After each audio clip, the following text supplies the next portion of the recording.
Right now, marijuana arrests leading to racial disparities. How lawmakers say support of legalization can help Wisconsin. Plus, an update to yesterday morning's standoff. We'll tell you what happened on Madison's east side. Well, good morning, everyone, and thanks for joining us here on a Tuesday. I'm Chris Stanford. And I'm Kyrian Lee. Meteorologist Savannah Brito joining us at the desk this morning. How was everyone's drive-in? Not too bad. Yeah, I didn't drive into anything slick, but it also hadn't started snowing quite yet several hours ago. So for the most part, I mean, just a few slick areas. Yeah, I showed up late. Yeah. So. You're here now. That's all that matters. I just got here like 30 minutes ago. How were the roads? The roads, they were a little. You can tell that it had snowed. Okay. Slightly slick. So something to keep in mind. Yeah, just take it easy. Maybe allow an extra 5 to 10 minutes, especially if you are planning on driving in during the morning rush, with there being extra cars on the roads. But our attention not on the snow that's already fallen. There are some visibility issues still out there lower, but we will eventually see worse conditions tomorrow. Alert day conditions are in place most of the day. We have several counties included already in a winter storm watch. Today won't be a problem again, aside of the early morning hours with the slick spots. 19 will be your high. It'll be a lot cooler than yesterday. We're starting the day off with wind chills in place and single-digit temperatures across some of the area. We'll talk more about how much snowfall we could see coming up. All right, sounds good. Thank you, Savannah. We want to get to an update on a breaking news situation we brought you yesterday morning. We told you about that standoff yesterday where authorities were asking you to avoid the area around Horde Street on Madison's east side. That's because Maple Bluff police arrested a man who they said armed himself with a hatchet. Officials say that the incident stemmed from a traffic stop just before midnight near the Lakewood Shopping Plaza on Sherman Avenue. A neighbor says that he saw the scene unfold firsthand from his window. The mass, he just moved on him, and he ended up running, and they ran after him, and it was a matter of seconds at most. They tackled him on our side of the street here and kind of wrestled him to the ground.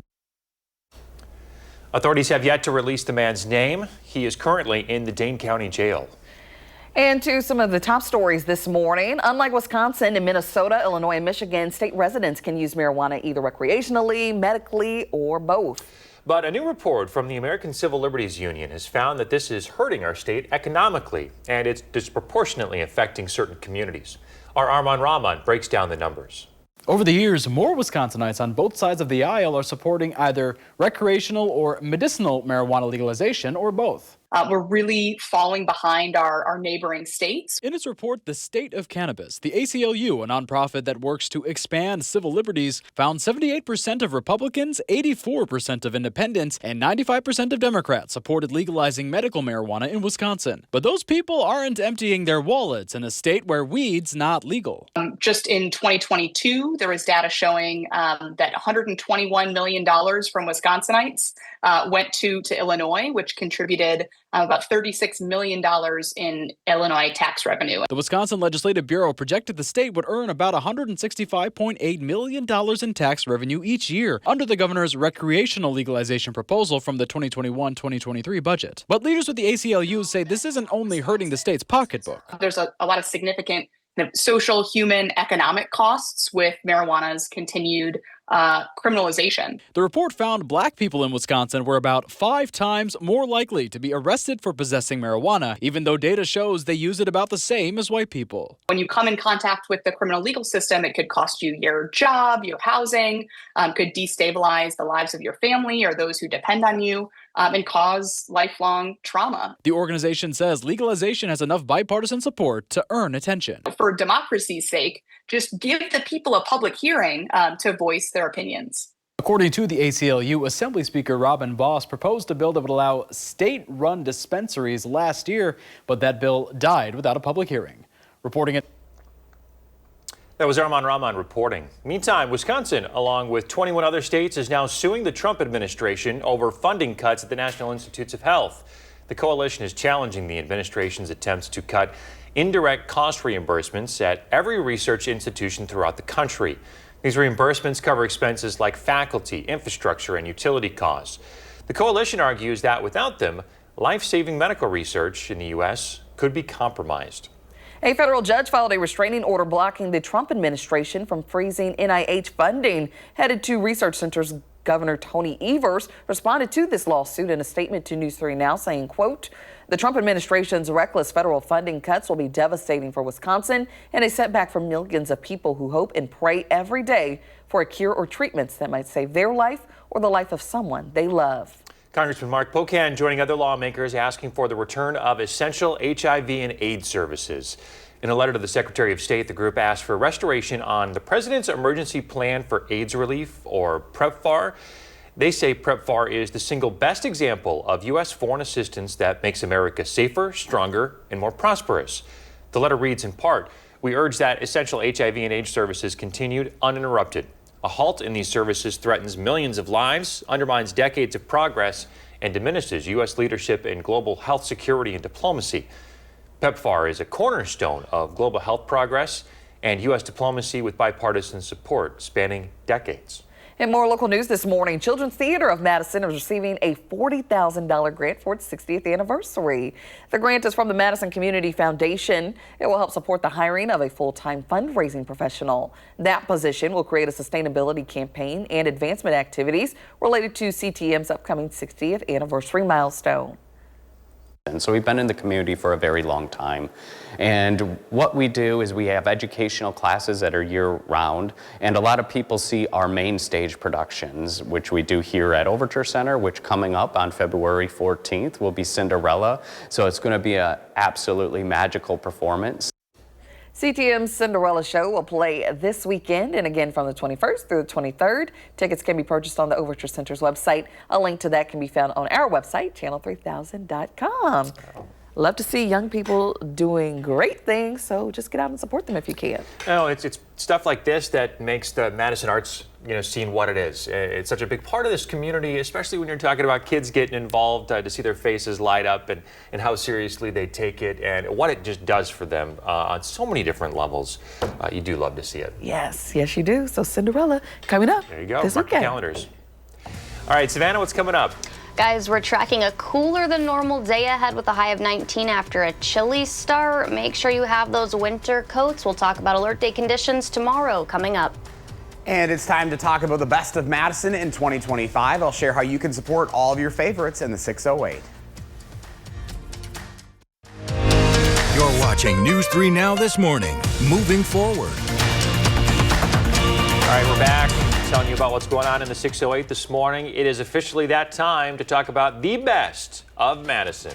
Our Josh Ryder is here with how you can support all of your favorites in 2025. Good morning. Hey, good morning, guys. Yeah, we're in the thick of it already, if you can believe it. Of course, our friends over at Madison Magazine are kicking off this month, and it's going to be the 44th annual Best of Madison with some brand new categories being recognized this year. Right now on channel3000.com, you'll see a list of the 150 categories that you can nominate under. These are anything from food and drink, authors, writers, businesses, fitness, arts, entertainment, and media, to name a few.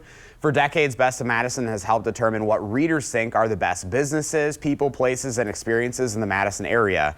Last year, more than 292,000 final votes, from more than 29,000 people, decided the winners of the voting platform. So you have a choice here, fam, and you have a voice. So here are the dates you need to know. Nominations run through February 28th. You can vote once daily in each category. Then final voting will happen June 1st through June 30th, where you can cast one final vote in each category. Later this year, the winners will be revealed in the October 2025 issue of Madison Magazine. Again, everything you need to know is on channel3000.com. Hint, hint, you can even nominate us for Best News Team in Madison as well. So, I mean, if you think so. You just got to put our names in there. That's all you got to do. This is always such a fun opportunity because it is a big deal. Like these businesses, all these people, authors, this is what they look forward to, and this is something that they can put on their mark too. This is something they hang with pride inside of their stores. They go in and you see those on the wall. They got them placed right where everybody can see them. They wear it as a badge of honor. So here we go, another year. Another chance for a lot of people out there. And I think what's great too is like you do have a voice. Like you saw all of the votes that happened last year. Like that is a thing. You know, like this is a big deal, folks. Yeah, 29,000 people. I know. That's crazy. 292,000 votes. Yeah. 30-some thousand people. Awesome. We're going to make it bigger and better this year. Let's do it. Let's make it happen. Thanks, Josh. You bet. Josh is always looking for inspirational stories to share with you. If you've got an idea for In the 608, reach out and let him know about it. Well, today marks National 211 Day, and we're helping to bring awareness to when you dial 211. You'll be welcomed by non-emergency support. Yeah, as presented by United Way, this service provides trained specialists to listen and identify the caller's underlying problems. Real people, not AI. These specialists can connect you with the proper resources to get you the help you may need. Top referrals in 2024 were for housing and shelter, utility assistance, behavioral health, and substance abuse, along with food and transportation. If you work for a local program that offers human and health services to the public, double check that you're registered with 211 to ensure community members have the most up-to-date referrals. 6:13. Let's check in now with meteorologist Savannah Brito. Good morning. Good morning. We did have some slick spots out there earlier this morning. Still allow a little bit of extra time. The good news is the snow moved out. Visibilities have come up, but we're tracking alert day conditions tomorrow, Wednesday, all of the day, pretty much across all of southern Wisconsin too. For accumulating snow, we're looking at 3 inches plus across most of the area. We don't currently have a winter storm warning in place. That's the pink color just to our southwest. But we do have northern Illinois and several counties across southern Wisconsin included in a winter storm watch for tomorrow early in the morning through late Wednesday night. That'll be in effect. They'll likely add several other counties. Either pink or the purple color is what they'll do. After you see the blue, they'll upgrade that to a winter weather advisory or to a winter storm warning. So we'll see that in place. Visibility issues and travel are going to be our biggest concerns. Slick travel and some slick spots along with rapidly reducing invisibility issues. Blowing snow, not concerned about that. But yes, we're going to see 2 inches plus pretty much entirely across the area. That snow expected to start as light snow before 9 a.m. and then that'll intensify though between 9 a.m. and 2 p.m. The greatest impact, still thinking that's going to be about 2 p.m. to 10 p.m. So in the mid to late afternoon through the evening before that snow lets up and then completely moves out of here. By about 10 p.m. we'll see some scattered snow showers still in place. Not really tracking additional accumulations at that point in time though, and then all of that ending into early Thursday morning. 3 to 7 inches can be expected for most of southern Wisconsin, less up near La Crosse and Black River Falls. 1 to 3 inches expected there, but there will be a few areas that see localized heavier amounts. That's basically where the winter storm watches are in place. So Janesville and then areas like Waukesha, Milwaukee, Kenosha up to Sheboygan could see 6 inches plus, maybe even closer to about 9 inches of snowfall. There is the possibility of seeing some lake enhancement there as well. The next chance of snow and more alert days to follow Friday into Saturday for yet another chance of accumulating snowfall. After that, it's going to turn very cold. 12 on Sunday, -3 Sunday night, and then a high of 13 Monday. The teens continue at least until midweek, but we should start to see the 20s, warmer temperatures by next Thursday. I never like seeing the negatives in the forecast, but I know. We only have one night with double digits. All right, I guess we better enjoy that one night, huh? Yeah, and we'll be dealing with snow that night too. Oh boy. Yeah. All right, Savannah, thank you. You're welcome. If you own an electric car, there may be some roadblocks ahead for getting your battery charged in certain areas of the state. The Trump administration put a pause on a program that worked toward building EV charging stations along major highways in rural areas in the country. This pause will affect Wisconsin EV owners. With the program, Wisconsin had been set to get more than $78 million in federal funding. The state could lose around $55 million if the pause is permanent. A local EV expert with Renew Wisconsin says only time will tell what's next for EV owners. My concern is that if these funds are clawed back, there's going to be a slowdown and it's going to impact other areas of the state harder than it does some of the other areas. I think this would have a particularly bad impact on rural areas. The Wisconsin Electric Vehicle Infrastructure Plan aims to create about 53 charging stations along major interstates like I-94 and I-39, routes in northern Wisconsin and in more rural areas of the state. Looking ahead this morning here at 6:17, a bicycle-based nonprofit is set to launch its fundraiser next week. That nonprofit is Bikes for Kids, with the goal to make transportation accessible for all. Its Spring Forward Fund will run from February 20th through March 1st. The Spring Forward Fund campaign supports the organization's 2025 bike giveaway program. Through this program, the organization has given away over 12,600 bikes to people in need just in Dane County since 2017. The cost to distribute 2,000 bikes a year is about $280,000. So they need some help. A few distribution county locations are on your screen. If you want to learn more, maybe you want to be a distribution partner or another way you could participate, visit this story at channel3000.com. City of Monona wants to help folks out get ready for the expansion of Madison's Metro and Metro Paratransit. This Sunday, Monona is holding an informational session from 6:30 to 7:30 at the Public Library Forum Room. Staff from Madison Metro and the Monona Transit Commission will give information on the routes running in Monona, as well as key stops and fares. Residents also have the chance to register to ride or ask questions. Speaking of travel, the Wisconsin Department of Administration says Janesville and Beloit are among 4 communities getting funds for new transit buses. The $11.8 million grants will help the cities replace and scrap inefficient buses. It's funded by a settlement between the federal government and Volkswagen, where the automaker admitted to cheating on federal emissions tests.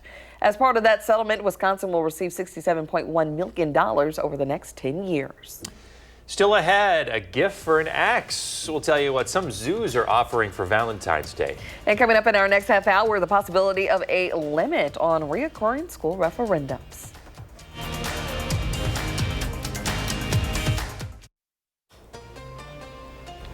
(6:22). We've been asking you to share your morning with us. This photo is from Gwen. She says this was, what did I say, Lake Mills? Lake Mills, yeah. Yeah. Beautiful picture there. We got some alto cumulus clouds. Cirrus? Cirrus? Alto Cirrus? I believe there's That's a cirrus nice clouds. guess. Okay. You guys Yeah. getting all nerdy too early this morning.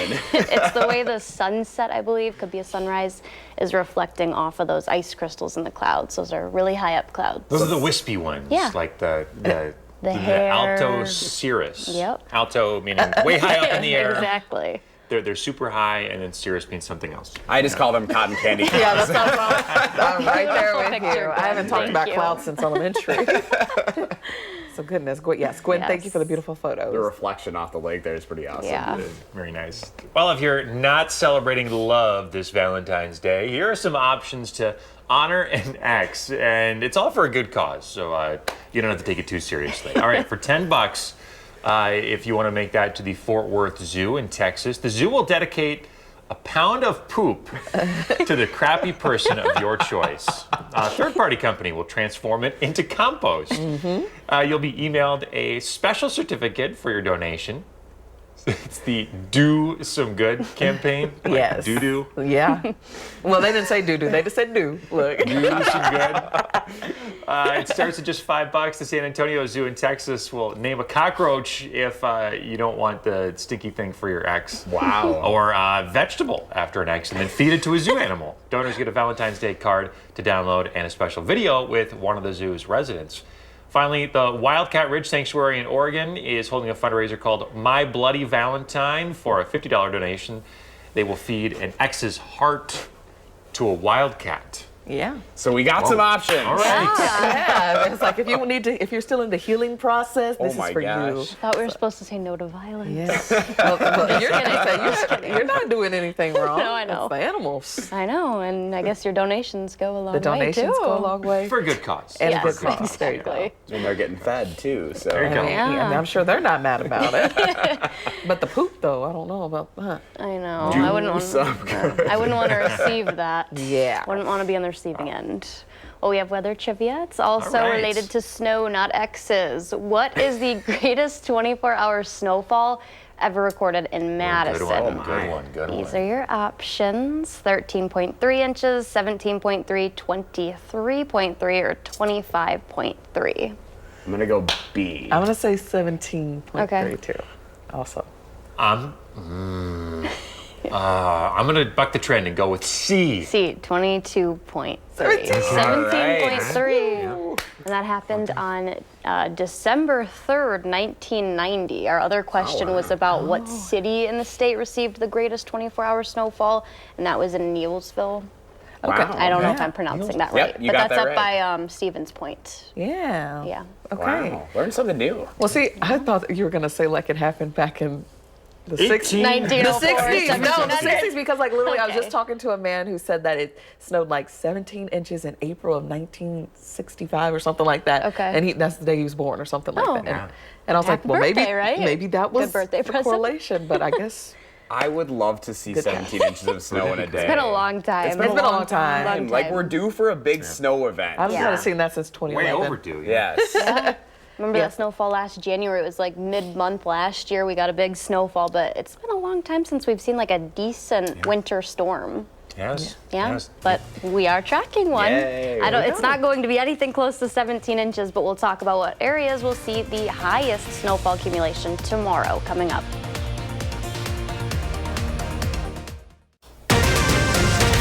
This morning, the Baraboo school superintendent resigns. His reasons and what's next for the school district. Plus, where they stand. Hear from the 3 DPI superintendent candidates on the key issues before voters head to the polls next week. Good morning, everyone. Thanks for tuning in to News 3 Now this morning on a Tuesday. I'm Chris Stanford. And I'm Kyrie Lee. Thanks for waking up with us this morning. Well, you've been asking for it, and I think you're going to see it real soon. I'll say you got to see a little bit this morning, but more's on the way. But I'm starting to turn you around here. You think it looks nice, though? You're starting to warm up to it a little bit? Barely. Okay. I think since we're nearing the end of winter, hopefully. Oh, we'll see about that. I know we still got a ways to go, Right. but yeah, I think it looks nice. Just when you have to drive in it, that's when it causes me some pain. Yeah. If you wait long enough after those crews get out there and take care of it, hopefully it's manageable for you. We do have a system that we're tracking this morning. Savannah Burrito has been tracking this for a while now. Savannah, what's the latest on this thing? Yeah, guys, breaking up, continuing to see that. A little bit of visibility, lower visibility still. It's not as low as what we were tracking when visibilities were down to 2 or 3 miles. Those, for the most part, have come up to 5, 6, 7, 8 miles, Madison and southward. You still see a little bit of a snow band moving through just south of Janesville, kind of by the Lake Geneva area in Walworth County. But we are waking up to a little bit of snow on our weather patio this morning. We do still have a few flurries falling. No further accumulation expected today, but we do have an alert day tomorrow. We'll see a couple of inches. I bet it's going to be a pretty big ski and snowboarding weekend ahead with several alert days and several inches of snow between today and then heading into the weekend too. We'll time all that out coming up, guys. Yeah, Local Hills loving to hear that. All right. Thanks, Savannah.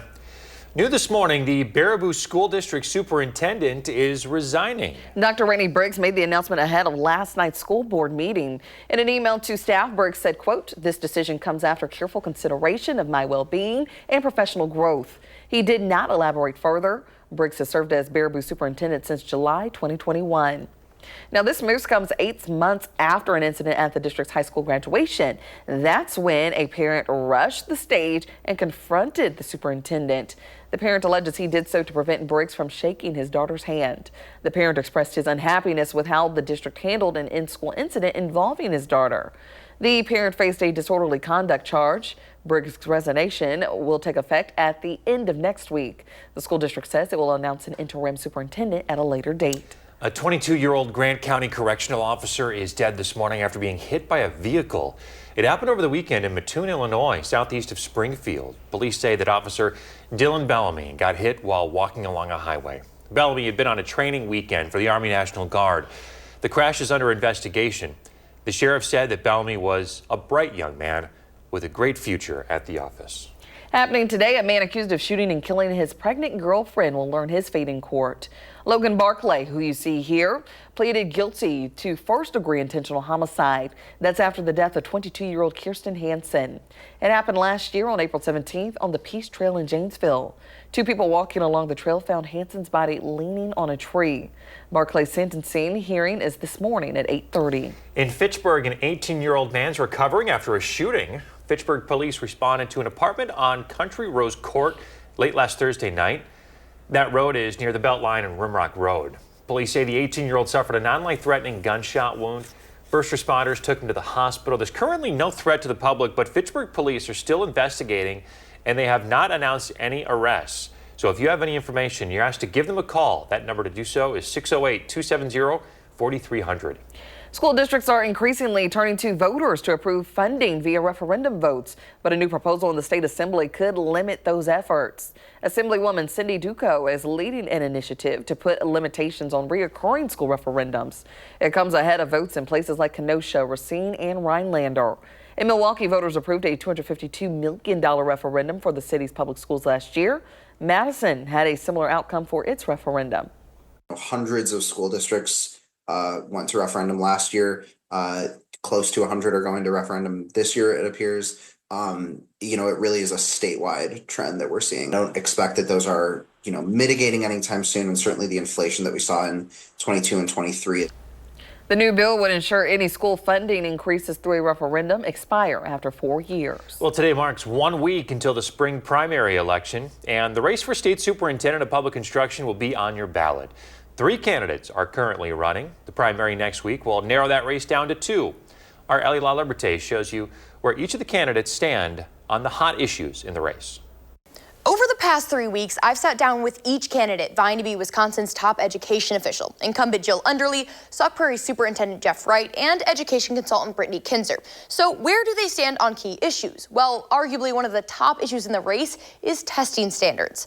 Last summer, Underly's administration made the controversial move to change the benchmark for the statewide test. This means schools can appear to be improving even if their scores are staying the same. But Underly claims the change is more accurate than the previously used national standards. But if we're going to spend the time that we are spending on assessing kids, let's make that assessment mean something, and let's be able to interpret the results fairly. Both of her challenges are critical of the move, Wright saying it makes it harder to examine student progress following the pandemic. So the timing was really unfortunate. I think that was a mistake. For Kinzer, high standards are a focal point of her campaign. We don't want to lower them like they are right now, because we know, and I know, that when we set expectations high for kids, they can meet that. What about funding? Well, this year, voters approved a record number of referenda to help districts pay for things like operations and facilities. Madison voters approved the largest in the state this past November. It's time for us to revise that formula so that we don't have to rely so much on property taxes. I don't have the jurisdiction over local districts, so if they want to go to referendum and their communities vote yes, then that's what they can do. Our legislature has expanded and put more funding into school privatization or vouchers. And in urban school districts like Madison, large school districts, it's millions of dollars every year that are coming out of our public school budgets. I also asked each candidate about teacher retention and recruitment. According to a report released by DPI last April, 40% of first-year teachers are leaving the state or profession altogether in their first 6 years. Here's how each candidate plans to combat that. We have to be able to find ways, pathways, that other states have also implemented to ensure that we can attract and retain our teachers. Underly has requested nearly $60 million just for retention and recruitment in her recent budget proposal. Paying student teachers. We also want to expand teacher apprenticeship programs and other innovative ways like grow your own programs. Wright has a similar methodology. I also think that incentivizing people to stay in Wisconsin after earning those educator degrees, maybe through some loan forgiveness for school loans. In our district, we've partnered with other districts in our area to do a Grow Your Own program. If you want to learn more about each candidate before heading to the polls in a week, we have all 3 profiles up right now on channel3000.com. Ellie LaLiberte there with that breakdown. DPI superintendent, not a partisan role, but the state's Democratic Party has backed Underly. The Association of Wisconsin School Administrators is supporting Wright. However, he did run for assembly as a Democrat in 2018. Kinzer is largely considered a conservative candidate, but when asked at a forum last week about that, she did not claim the affiliation. Make sure you're ready to cast your ballot. Regular voters requesting an absentee ballot have until this Thursday to get one. They're due by mail or delivery to your clerk on Sunday night. For in-person absentee, you have through Sunday to request a ballot and vote. All voters can request a ballot for any reason, but you have to be registered first. To request an absentee ballot and register to vote, head to myvote.wi.gov. As early as today, President Donald Trump could announce sweeping reciprocal tariffs. This means the U.S. would match tariffs a given country has on specific American goods. Trump argues tariffs raise revenue, balance trade, and serve as leverage. His opponents question some of that logic, and now businesses and consumers are preparing for higher prices. Business people are going to be cautious, and clearly that has broader implications for the economy. The reciprocal tariffs likely would mean higher prices for Americans because most of our trading partners have higher tariffs on our goods than we have on theirs. Another concern is the potential for trade wars. Many experts say rising tariffs could harm the global economy. Well, not only are egg prices going up, but stores are now starting to ration them, setting a limit on the number you can buy. It's primarily because of the bird flu. Trader Joe's, for example, has set a limit of 1 dozen eggs per day. A company spokesperson says this will help stores prevent their shelves from going bare. Bird flu resulted in the deaths of more than 40 million egg-laying birds in 2024. Trader Joe's not alone here. Some Kroger locations are rationing egg purchases based on availability as well. And Costco, the stores in the Madison area, sold out yesterday. Yes, I've seen a lot of bare shelves, and I even had backed down after I saw some of the eggs that I normally get are like $9 for like an 18 count. So I love the images on social media where for Valentine's Day, the guy gets the girl an egg. An egg. This is a very expensive gift. Exactly. I know. Cherish it. Hold on to those eggs, folks. That's right.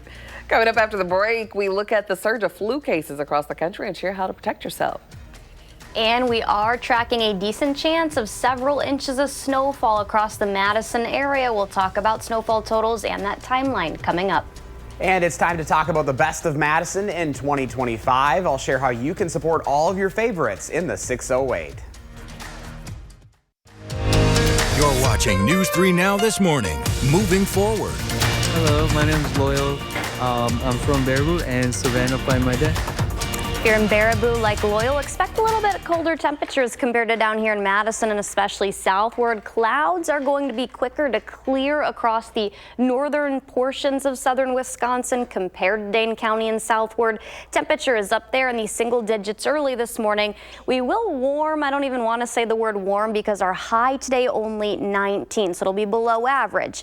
And then we're tracking alert day conditions tomorrow. All of this pink color, this is all a winter storm warning that's in place, that middle track of the storm system. We're likely going to see areas across southern Wisconsin and northern Illinois get added to that as well. We only right now have a winter storm watch in place most of the day tomorrow, Wednesday. That's in effect for Jefferson counties all the way up towards Milwaukee and Sheboygan, as well as Rock and then Walworth counties too, and then all those counties in northern Illinois. What the National Weather Service does is either upgrade that to an advisory or a winter storm warning. We will definitely see counties get added to both of those. Visibility issues and travel, slick travel with accumulating snow, those are the main concerns, and pretty much everyone across southern Wisconsin is going to see that tomorrow. Let's time this out. That light snow is expected to start before 9 in the morning. It will be light, though. We could still see slick spots out there as some accumulating snowfall will already begin to start. That snow will increase in intensity between 9 a.m. and 2 p.m. That greatest area of impact, that timeline expected to be 2 p.m. to 10 p.m., although I still think west to east we'll start to see some of that break up as early as about 8 to 9 p.m. So the afternoon, mid to late afternoon into the evening, that's when I think that we'll see the heaviest snowfall rates and greater impacts. After 10 p.m. that'll break up. Little to no additional accumulation after that point in time as early as into early Thursday morning, but I still think that we're going to have some slick travel. Definitely plan on allowing for extra time pretty much all day tomorrow, especially the afternoon, evening, and then early Thursday morning. We're looking at about 3 to 7 inches across most of southern Wisconsin, though areas like La Crosse and Black River Falls are going to see the lower totals. The heaviest totals, Janesville, Waukesha, Milwaukee, Kenosha, and then up to Sheboygan. Basically, where that higher confidence is, lake enhancement, and where the current winter storm watches are in place. We also have alert days in place for Friday and Saturday. That would be your next chance of accumulating snow, and then it's going to turn really cold after that. We're only looking at a high of 12 on Sunday. Plenty of teens to follow that, and we're only tracking one night that has double digits. One night. One night, Friday night. One night only. And then every other night's in the single digits, even near 0 degrees or below 0. That's Sunday night into Monday. I think this is going to be one of the heaviest snow systems we've seen in a while here. That last one, I can't even remember. It was around Christmas a couple days before that, and we woke up to a white Christmas by definition in Madison. That was the last bigger event we saw, and this one probably similar to that one. So travel impacts, visibility issues, people just need to allow for extra time tomorrow. All right. All right. Including myself. Yes, All on right. that drive into work. Not tomorrow morning, but when we leave work. Yes, Yeah, okay. and then Thursday morning. All right. Yeah. So things to keep in mind. You know, I'm here listening to you all day, and I still got to give myself reminders. I'll repeat it, don't worry. Thank you. Well, if you want Savannah to plan your day like Loyal did this morning, just record a video like they did. Share your name, where you live. Say a little something about yourself or where you're sending it from. Send it our way through the website, First Warn Weather app, Facebook Messenger, or email. Then watch around this time every morning to see if you make it on the air. Well, in the 608 this morning, it's officially that time of year to talk about the best of Madison. Josh Brighter is here with how you can support all of your favorites in 2025. Good morning. Hey, good morning to you both this morning. So this month kicks off a big initiative by our friends over at Madison Magazine. This will be the 44th annual Best of Madison. And there are some brand new categories being recognized this year. Right now on channel3000.com, you'll see a list of 150 categories that you can nominate under. These are anything from food and drink, authors, writers, businesses, fitness, arts, entertainment, and media, to name a few. For decades, Best of Madison has helped determine what readers think are the best businesses, people, places, and experiences in the area. Last year, get this, more than 292,000 final votes from more than 29,000 people decided the winners on the voting platform. So this is your opportunity to voice your favorites. Here are the dates you need to know for 2025. Those nominations run through February 28th. You can vote once daily in each category. Then final voting will happen June 1st through June 30th, where you can cast one final vote in each category. Later this year, the winners will be revealed in the October 2025 issue of Madison Magazine. Again, everything you need to know is up on channel3000.com. There's even a special tab for you at the top of our website, so making it easy for folks. But this is such a big deal. You know, you probably go out to some of these businesses, you see that proud Best of Madison badge that these folks have on the wall. Like, this is a big deal for these businesses and really moving in the right direction. And let's make it even bigger than more than 29,000 people this year. That's a big number, but this has grown year after year. So we'll see what 2025 will bring. Yes, and we're even on there, so. I know. Well, and you can nominate our morning team for Best News Team in Madison, just saying. We got close last year. We got close. We got close. We won't say who won. Oh, that's okay. It's okay. We're not sore. This is our year, 2025, dang it, it's going to be ours. This is the year. We make it happen. Josh, thank you. You bet. Remember, Josh is always looking for inspiration to share with you folks in the 608. Got an idea for him? Just reach out and let him know about it. Well, as the winter progresses, flu cases continue to surge across the country. The latest data from the CDC shows doctor visits for flu illnesses have reached the highest level since 2009. Doctors say that in any given year, up to 41 million people can get the flu, and over 50,000 people could die from the virus. If you have some sorts of symptoms, how do you know if it's the flu versus just common cold? Well, you know, in general, the cold symptoms are from the neck and above. You know, the sore throat, the cough, the runny nose, and all that stuff. Once it starts going below the necks and you feel aches and pains and fever, you can have nausea, vomiting. Doctors say it's not too late to get a flu shot. At least 43 states in the District of Columbia are showing very high to high levels of flu activity. Some areas have even temporarily closed schools. Coming up in the morning sprint, a tuna recall to tell you about. And let's see who's 3 today. We want to wish a happy birthday to Brecken. Happy birthday, kiddo. We're back with the morning sprint right after this.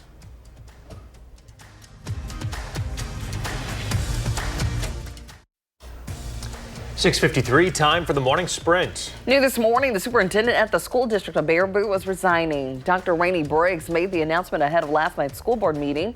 In an email to staff, Briggs said, quote, "This decision comes after careful consideration of my well-being and professional growth." He did not elaborate further. The school district says it will announce an interim superintendent at a later date. A 22-year-old Grant County correctional officer is dead after being hit by a vehicle. It happened over the weekend in Mattoon, Illinois, southeast of Springfield. Police say Officer Dylan Bellamy got hit while walking along a highway. Bellamy had been on a training weekend for the Army National Guard. The crash is under investigation. The sheriff described Bellamy as a bright young man with a great future at the office. In Fitchburg, an 18-year-old man is recovering after a shooting. It happened last Thursday night. Fitchburg police responded to an apartment on Country Rose Court. Police say the 18-year-old suffered a non-life-threatening gunshot wound. First responders took him to the hospital. If you have any information, you're asked to call Fitchburg Police. New details this morning on the East Side standoff. Maple Bluff police say that the man they arrested armed himself with a hatchet yesterday morning. Officials say the incident stemmed from a traffic stop just before midnight near the Lakewood Shopping Plaza on Sherman Avenue. Police did not release the man's name. He was booked into the Dane County Jail.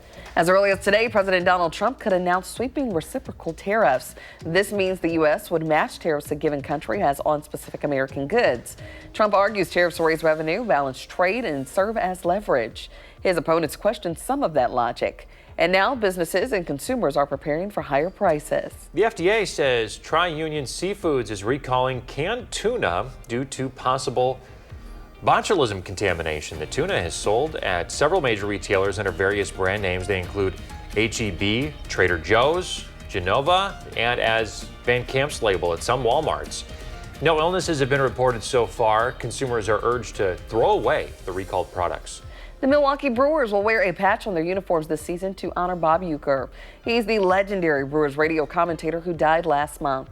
The patch will appear on the sleeve of the team's uniforms. It features Uecker's signature over a gold and navy plaid print to honor the various sports coats he occasionally wore. The patch will make its debut when the Brewers' preseason schedule opens on February 22nd.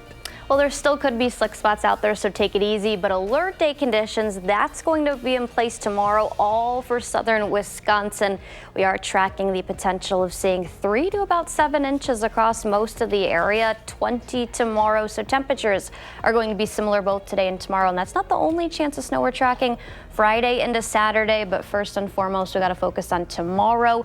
Any visibility issues we're going to see, there will be travel impacts and slick roadways. So people need to allow and plan for extra time all day tomorrow. All right, just got to focus on the cold and the snow. Yep, both of them. All right, Savannah, thank you.